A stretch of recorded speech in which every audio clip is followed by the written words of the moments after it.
Hello everyone. हाँ, हमने last video में रिएक्शन मैकेनिज्म का पार्ट 1 डिस्कस किया था, जिसके अंदर हमने arrow notation, types of bond fission and types of attacking reagent discuss किए थे। इसके बाद हम आज नेक्स्ट टॉपिक डिस्कस करने जा रहे हैं, यानी reaction mechanism part 2, and that is generation and fate of reaction intermediates. यानी जो रिएक्शन इंटरमीडिएट कोई रिएक्शन में बनते हैं, उनका जनरेशन कैसे होती है और उनका क्या फ्यूचर रहता है, यानी कैसे वो आगे रिएक्शन में प्रोडक्ट फॉर्मेशन में हेल्प करेंगे हमारी। सबसे पहले हम कंटेंट्स देख लेते हैं। Introduction of reaction intermediate, generation fate of reactions and their stability. और जो रिएक्शन इंटरमीडिएट हैं वो कौन कौन से हैं? कार्बोकेटायंस, कार्बोएनायंस, कार्बीन्स, free radicals, nitrenes and nitrenium ions. इसके बाद स्टूडेंट्स हम सबसे पहले एक चीज़ देख लेते हैं कि रिएक्शन इंटरमीडिएट्स होता क्या है। यानी जो ये हमने 6 टाइप के इंटरमीडिएट्स पढ़े हैं, इनकी डेफिनेशन, यानी ये क्यों बनते हैं किसी रिएक्शन में। A reaction intermediate or an intermediate molecular entity, atom ion molecule with a lifetime appreciably longer than a molecular vibration that is formed directly or indirectly from the reactants and reacts further to give either directly or indirectly the products of a chemical reaction. That means basically जो reaction intermediate होते हैं वो reactants से ही बनते हैं, directly भी बन सकते हैं और इनडायरेक्टली भी। यानी ऐसे मॉलिक्यूल जो reactants से काफ़ी शॉर्ट टाइम के लिए जनरेट होते हैं और जो प्रोडक्ट के फॉर्मेशन में हेल्प करते हैं। या तो वो डायरेक्टली प्रोडक्ट का फॉर्मेशन करेंगे या फिर इनडायरेक्टली प्रोडक्ट फॉर्मेशन में हेल्प करेंगे, तो वही क्या कहलाते हैं हमारे रिएक्शन इंटरमीडिएट्स। और मेन कार्बन रिएक्टिव इंटरमीडिएट्स कौन से हैं? Carbocations and their stabilised equivalents such as oxonium ions, carbanions and their stabilised equivalents such as enolates, carbenes, free radicals, nitrenes and nitrenium ions. तो इनकी एक मेन प्रॉपर्टी है कि ये हाईली रिएक्टिव होते हैं और रिएक्टिव होने की वजह से ही ये प्रोडक्ट में कन्वर्ट हो पाते हैं। तो सबसे पहले हम डिस्कस करेंगे कार्बोकेटायंस को। A carbocation is an ion with a positively charge carbon atom. यानी कार्बोकेटायन जो पॉजिटिवली चार्ज कार्बन एटम होता है उसी को हम क्या बोलते हैं? कार्बोकेटायन। इसकी 2 प्रॉपर्टीज़ होती हैं, यानी इसके बारे में 2 पॉइंट्स को हम ध्यान से पढ़ सकते हैं। फर्स्ट इज़ कार्बेनियम आयन, जो कि ट्राईवेलेंट पॉजिटिव स्पीशीज़ होती है, जैसे CH3 C2H5, यही क्लासिकल एग्जांपल होता है कार्बोकेटाइन का। Second one is carbonium ion, जो कि पेंटावेलेंट स्पीशीज़ है और ये नॉन क्लासिकल कार्बोकेटाइंस होते हैं। फिर इसके बाद स्टूडेंट्स हम डिस्कस करेंगे इसकी स्ट्रक्चर्स के बारे में, यानी कार्बोकेटाइन की स्ट्रक्चर कैसी होती है। तो हमने जब स्ट्रक्चर एंड बॉन्डिंग वाला चैप्टर किया था, ऑर्गेनिक केमिस्ट्री यानी स्टार्ट की थी, तो हमने हाइब्रिडाइजेशन टॉपिक में देखा था कि हम बॉन्ड के बेसिस पे हाइब्रिडाइजेशन किस तरह से फाइंड कर सकते हैं और फिर हाइब्रिडाइजेशन से हम उनकी ज्योमेट्री या फिर स्ट्रक्चर कैसे निकालते हैं। तो इसमें हम देख सकते हैं कार्बन जो है 3 हाइड्रोजन से जुड़ा हुआ है, यानी 3 बॉन्ड बने हुए हैं और साथ में एक प्लस चार्ज होता है। तो इस बेसिस पे हम कह सकते हैं कि इसमें sp2 हाइब्रिडाइजेशन होती है और sp2 हाइब्रिडाइजेशन के साथ साथ इसकी स्ट्रक्चर होती है प्लेनर, यानी प्लेनर ज्योमेट्री। इसके एग्जांपल में हम लिख सकते हैं टर्शरी ब्यूटाइल कैटायन। इसके अनदर बहुत सारे एग्जांपल्स बन सकते हैं जिसमें हम दिखा सकते हैं कि जैसे ट्राईफिनाइल मिथाइल, जो जितने भी कार्बोकेटाइन बनेंगे सभी sp2 हाइब्रिडाइजेशन वाले ही होंगे, साथ ही साथ प्लेनर ज्योमेट्री। नेक्स्ट टॉपिक आता है हमारा the generation and fate of carbocations. There are 2 general ways to form carbocations. First one is a direct ionization.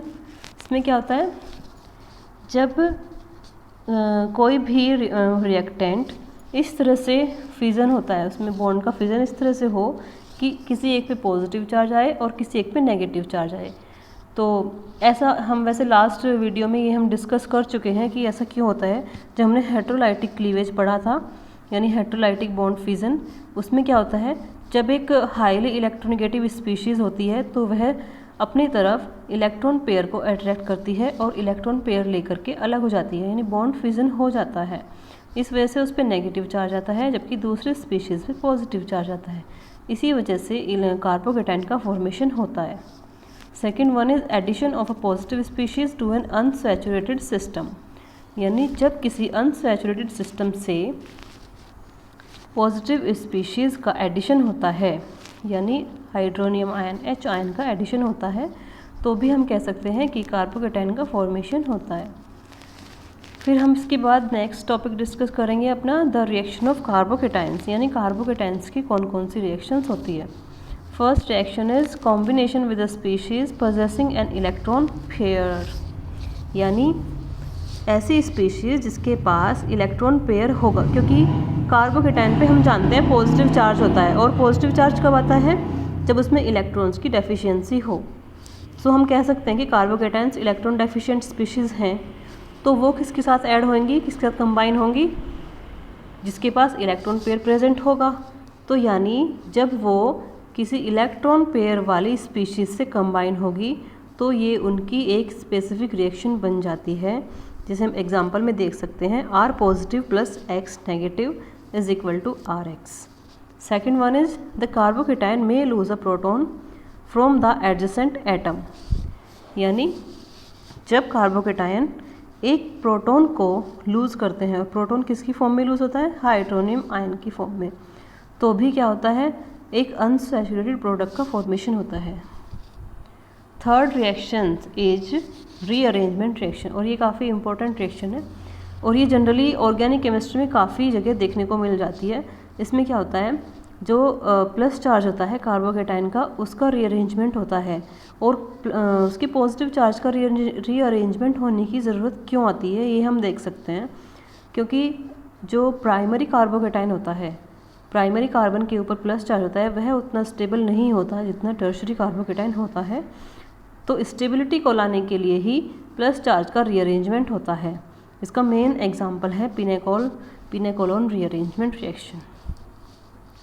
Next is addition reaction. इसमें जो कार्बोकेटाइन है उसके साथ कोई अनसैचुरेटेड सिस्टम जुड़ जाता है, ऐड हो जाता है, तो इससे भी प्रोडक्ट फॉर्म होता है। इसके एग्जांपल में हम देख सकते हैं, जैसे कोई कीटोन है, उसके साथ में पहले हाइड्रोनियम आयन जुड़ेगा और कार्बोकेटाइन का फॉर्मेशन होगा, देन उसके बाद उसकी हाइड्रोलिसिस कराने पे या नेक्स्ट फर्दर स्टेप में रिएक्शन कराने पे अल्कोहल का फॉर्मेशन होता है।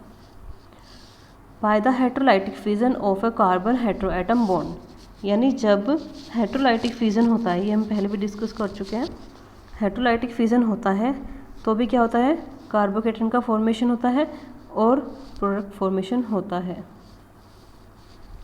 By the heterolysis fission of a carbon heteroatom bond to form salt, जब जो हेट्रोलाइटिक फिजन होता है ना, उसके बाद अगर कोई हेलोजन आ जाता है, हेलोजन में फ्लोरीन नहीं लेंगे क्योंकि वो हाईली रिएक्टिव होता है, उसमें हम लेते हैं क्लोरीन, ब्रोमीन एंड आयोडीन, उसकी रिएक्शन कराते हैं तो उसमें सॉल्ट का फॉर्मेशन होता है, जिससे भी ये रिएक्शन भी कार्बोकेटाइन के पाथ से ही जाती है। Next one is by the hydrolysis of alkyl diazonium salt.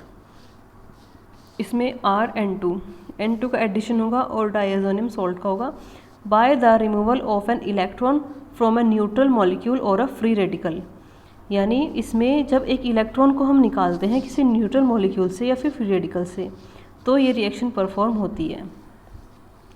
उसके बाद आती है, अभी तक हम देख रहे थे इसकी reaction, next reactions of carbocation R positive, यानी cation acts as an electrophile to react with nucleophiles, क्योंकि इनके ऊपर पॉजिटिव चार्ज होता है तो यह इलेक्ट्रॉन डेफिशिएंट स्पीशीज़ हैं ये, इस वजह से यह इलेक्ट्रोफाइल की तरह बिहेव करती है, और जिसके साथ में रिएक्शन करती है वो न्यूक्लियोफाइल की तरह बिहेव करता है।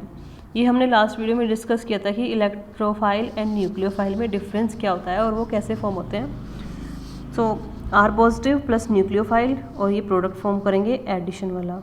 सम carbocations act as Bronsted acid to lose a proton, जो हमने इसकी सेकंड वाली रिएक्शन पढ़ी थी कि ये एक प्रोटॉन लूज़ करेगा हाइड्रोनियम आयन की फॉर्म में, तो ये हम पढ़ चुके हैं कि जो ब्रोंस्टेड एसिड होते हैं वो एक प्रोटॉन लूज़ करते हैं, यानी एच आयन देते हैं, एसिड्स जो होते हैं वह एच आयन देते हैं। तो चूँकि कार्बोकेटाइंस भी कुछ रिएक्शंस में प्रोटॉन को लूज़ करते हैं एच आयन की फॉर्म में, तो ये भी किस तरह से बिहेव करेंगे, एसिड की तरह बिहेव करेंगे। इसे हम रिएक्शन देख सकते हैं इसकी। नेक्स्ट आता है प्राइमरी और secondary carbocation often undergo Wagner Meerwein rearrangement by an anisotropic 1-2 shift of a hydride or an alkyl anion. यानी जो हमारी थर्ड रिएक्शन थी रीअरेंजमेंट रिएक्शन, ये उसका एग्जाम्पल है। फिर उसके बाद आता है internal alkylation of a carbon double bond carbon sometimes may take place with a carbocation. फिर नेक्स्ट आता है fragmentation of carbon chain of carbocation is also known. यानी हम इनकी जितनी भी रिएक्शंस हैं, जितनी हमने रिएक्शन टाइप्स पढ़ी हैं, ये सारे के सारे उनके एग्जांपल्स हैं। आप इन सबको अच्छे से पढ़ के नोट करेंगे। तो इसके बाद हम देख सकते हैं इनकी स्टेबिलिटी, यानी कार्बोकेटायन की स्टेबिलिटी किस तरह से होती है। In solution the carbocation may be free. This is more likely in polar solvents in which it is solvated, or it may exist as an ion pair. Ion pairs are more likely in non-polar solvents. A simple alkyl carbocation की stability क्या होती है? Tertiary is more stable than secondary, is more stable than primary. और उसके बाद fourth number पे आता है मिथाइल कार्बोकेटायन, यानी सबसे ज़्यादा स्टेबल होगा टर्शरी कार्बोकेटायन, सेकंड नंबर पे आएगा सेकेंडरी, थर्ड नंबर पे आएगा प्राइमरी एंड फोर्थ नंबर पे आएगा मिथाइल कार्बोकेटायन। ठीक है, उनकी स्टेबिलिटी को बताने के लिए कि स्टेबिलिटी ऐसे क्यों होती है, हम दो फील्ड इफेक्ट और एक हाइपर कंजुगेशन, इन दो बेसिस पे हम इनकी स्टेबिलिटी को एक्सप्लेन कर सकते हैं कि इनकी स्टेबिलिटी का ऑर्डर ये क्यों है। तो फील्ड इफेक्ट क्या होता है? The electron donating effect of alkyl groups increase the electron density at the charge bearing carbon.